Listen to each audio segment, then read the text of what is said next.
আমি ভোটে জিতি না জিতে আমি সবার মন জয় করেছি।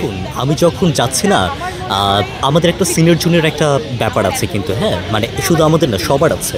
তো সেই জায়গা থেকে আমি কখনো ভেবেছি আমার সিনিয়ররা হয়তো বা একটু মোটিভাবে একটু আচ্ছা ঠিক আছে দাঁড়িয়েছে এই জিনিসটা দেখাবে, কিন্তু তারা একটা চমৎকারভাবে এগিয়ে আসছেন এবং বলছেন যে তোমার জন্য শুভকামনা, আমরা পাশে আছি, এইভাবে আমার সাহসটা যোগাচ্ছেন।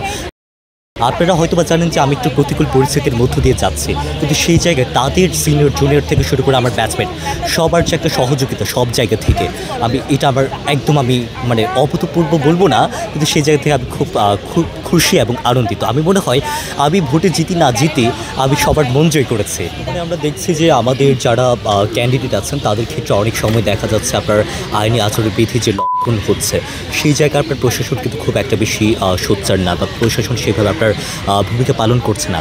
এছাড়া আমরা দেখছি আমাদের যারা নারী প্রার্থী আছেন তাদের ক্ষেত্রে বিভিন্ন স্টার্ট শেমিং থেকে শুরু করে বিভিন্ন ধরনের অ্যাটাক, সেটা সোশ্যাল মিডিয়ায় থেকে শুরু করে বিভিন্নভাবে হচ্ছে, সেদিকে কিন্তু প্রশাসন একদম নীরব ভূমিকা পালন করছে।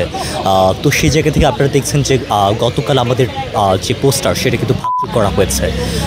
তো আমরা যে লেভেল প্লেইং যে ফিল্ডের কথা বলছি সেটা কতটুকু এনশিওর করতে পারবে প্রশাসন, আমরা এখনও একটু সন্দিহান। আপনি বলছেন বিকৃতি করা, এখন বিকৃতি যারা করেছে, যাদের মানসিকতা আসলে বিকৃত, তাদের থেকে তো আমরা এটাই আশা করব তারা ছবি বিকৃত করবে, এবং যাদের মানসিকতা সুন্দর তারা তো আসলে আমাদের সুন্দর সুন্দর চেহারা যেহেতু আরও সুন্দর করে সাজাবে, এটা আমাদের প্রত্যাশার।